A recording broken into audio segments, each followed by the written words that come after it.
Mis queridos hermanos, damos gracias al Señor por esta reunión que hemos tenido hasta aquí, por estos momentos preciosos compartidos y también seguramente cada uno de aquellos que participamos en esta reunión estuvimos orando, presentando al Señor nuestros motivos de gratitud, nuestra alabanza y también aquellas necesidades que se presentan en nuestras vidas, en las vidas de aquellos que nos rodean, en nuestros hermanos en Cristo.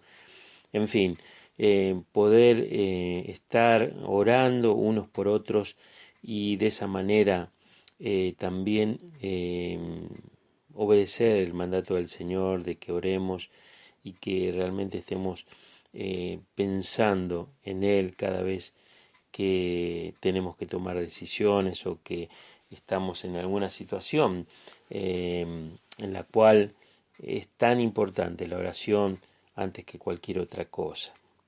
Hermanos, recordaba recién que el primer miércoles de agosto, el miércoles 4, tuve una reflexión en esa reunión de oración referida al profeta Elías.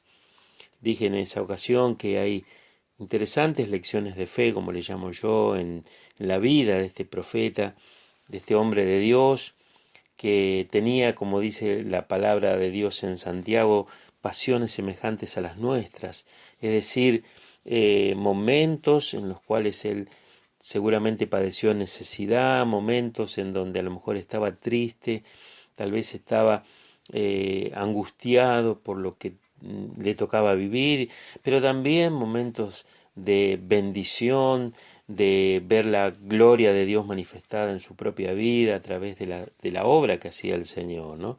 Y en esta noche quisiera compartir algunas lecciones más de fe referidas a lo que nos enseña este profeta Elías. Así que para eso yo les invito a que vayamos al libro de Primera Reyes, y vamos a buscar allí el capítulo 17. Nosotros ya estuvimos viendo en ese miércoles 4 de agosto algunas enseñanzas y leímos lo que, digamos, nos dice la palabra de Dios referida a este hombre que, digamos, en una forma intempestiva aparece en la palabra de Dios. No tenemos tantos antecedentes, pero yo quisiera en esta noche basar digamos, la reflexión en los versículos 8, 9 y 10. Pero vamos a leer desde el versículo 1 de este de este capítulo 17 de Primera Reyes, que nos dice así la palabra de Dios. Primera Reyes, capítulo 17, dice: Entonces Elías Tisbita, que era de los moradores de Galaad, dijo acá: Vive Jehová, Dios de Israel, en cuya presencia estoy, que no habrá lluvia ni rocío en estos años, sino por mi palabra. Y vino a él palabra de Jehová, diciendo: Apártate de aquí, vuélvete al oriente, y escóndete en el arroyo de Kerit, que está frente al Jordán.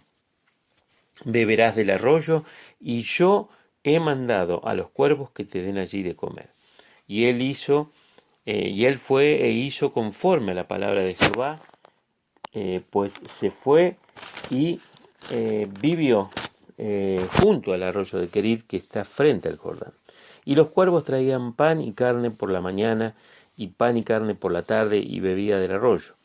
Pasado algunos días, se secó el arroyo porque no había llovido sobre la tierra.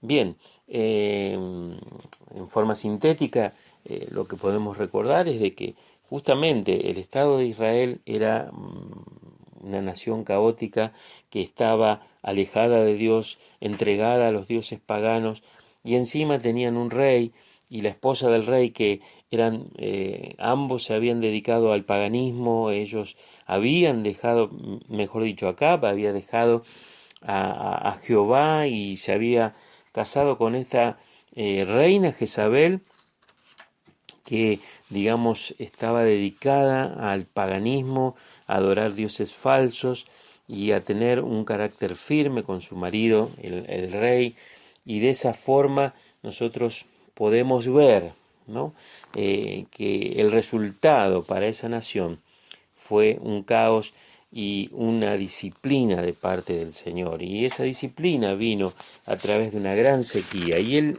instrumento que Dios utilizó para profetizar esa sequía fue este profeta Elías, ¿no es cierto? Nosotros vimos que Dios le da una orden que él se aparte de allí y que vaya a donde estaba un arroyo, que era el arroyo de Querit, que justo está enfrente del Jordán, ¿no?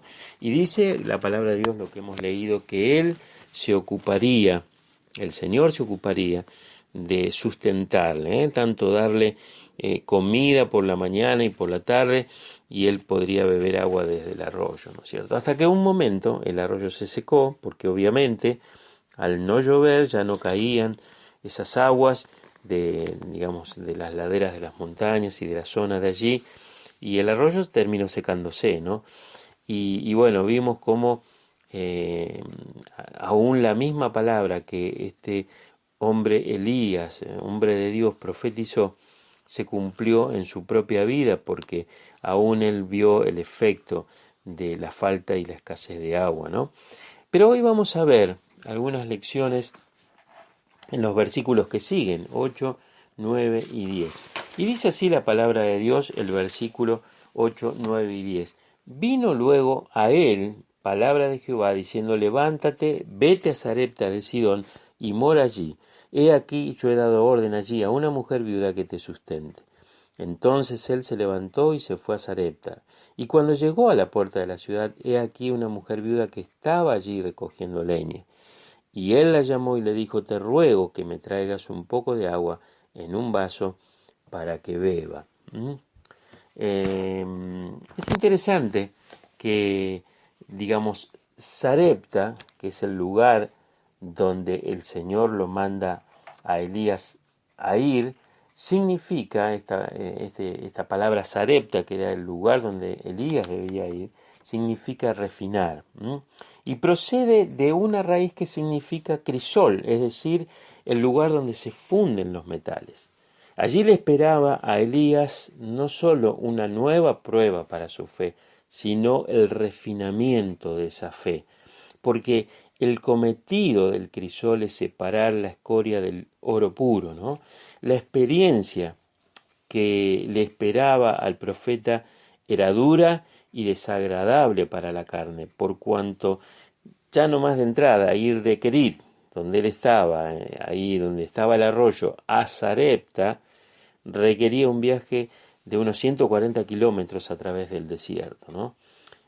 Así que fíjense, mis hermanos, ya no más el viaje era realmente duro, ¿no? Ahora, al lugar de la purificación, que es donde podemos encontrar el símbolo de Sarepta, ¿no? A este lugar de la purificación no se llega fácilmente e implica pasar por todo lo que naturalmente queremos evitar, mis hermanos. Es interesante ver que Sarepta estaba en Sidón, nos dice acá la palabra de Dios, el versículo 9, es decir, en el territorio de los gentiles. Y lo que sorprende más aún es que Sidón es el lugar de donde procedía Jezabel, la mujer impía que había corrompido a Israel, ¿no? Si uno lee en el libro de Primera Reyes capítulo 16 y versículo 31, acá tenemos la referencia de dónde era Jezabel, ¿no es cierto?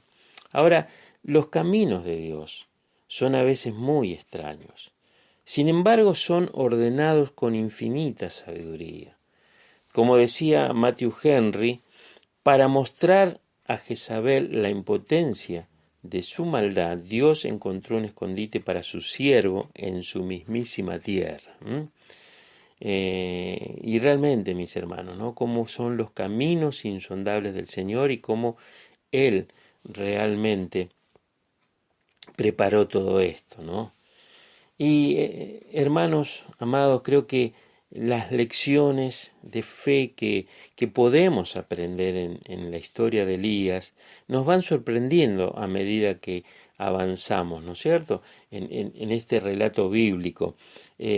Una necesaria vida de oración y de perseverancia que hace tanta falta, mis hermanos. Así comienza la historia de Elías, porque él dice la palabra de Dios que oró para que no lloviese y no llovió.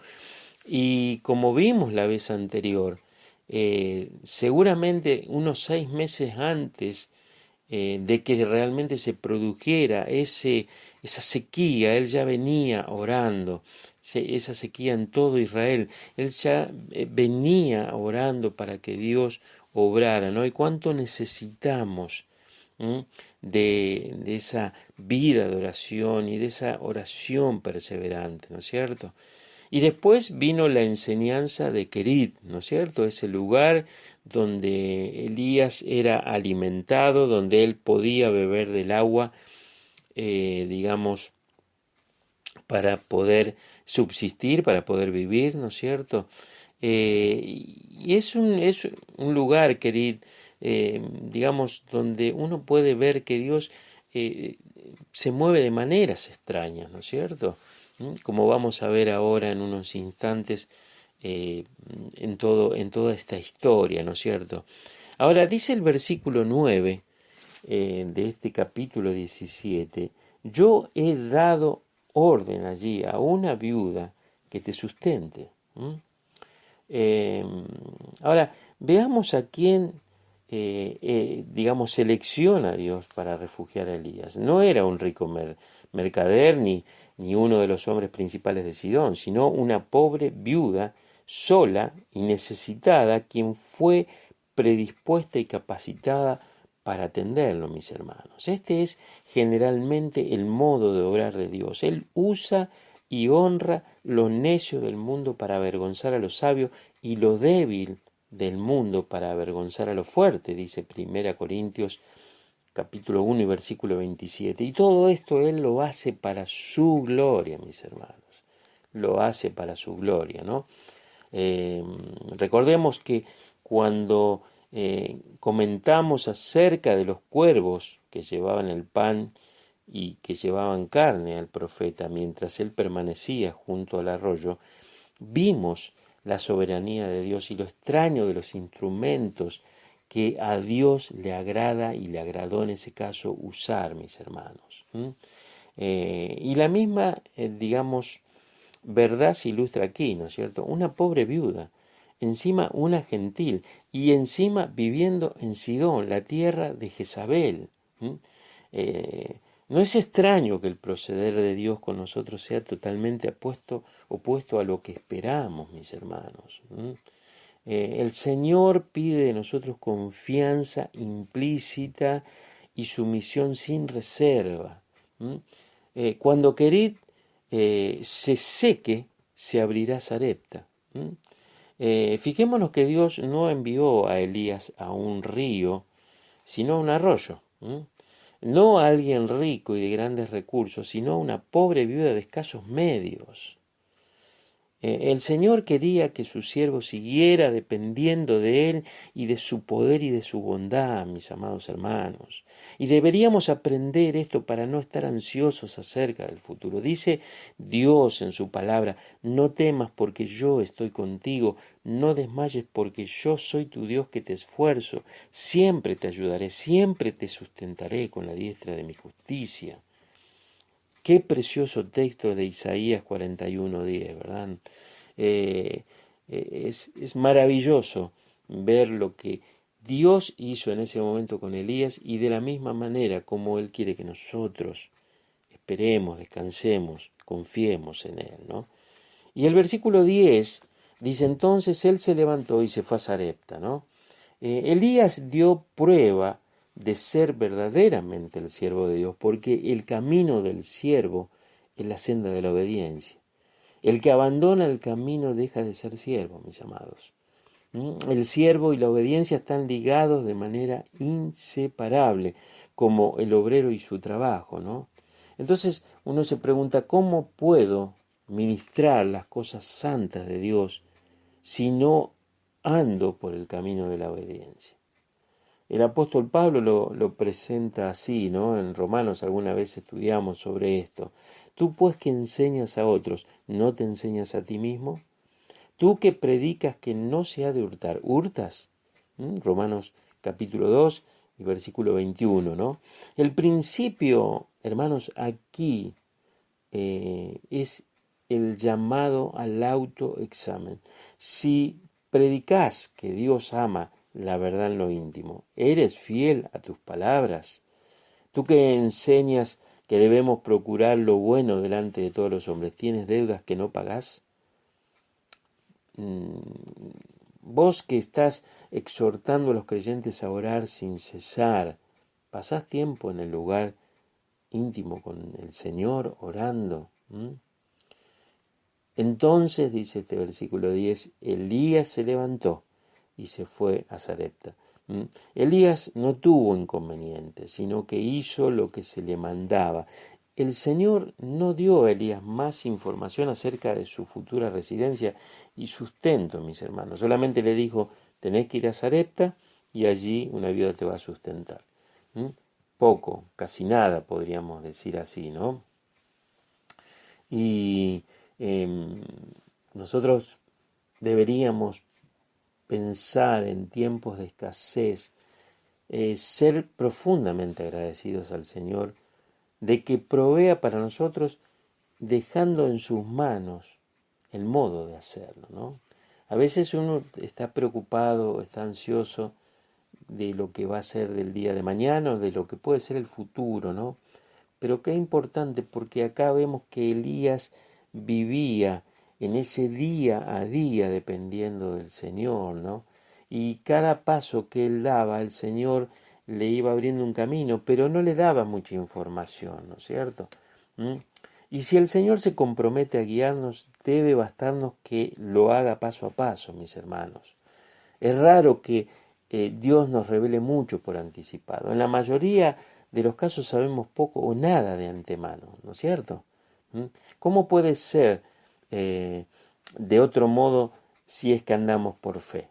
Si es que andamos por fe, justamente Dios no nos va a dar mucha revelación de lo que Él va a hacer, ¿no? Debemos confiar en Él para el desarrollo pleno de su plan en nosotros, mis hermanos.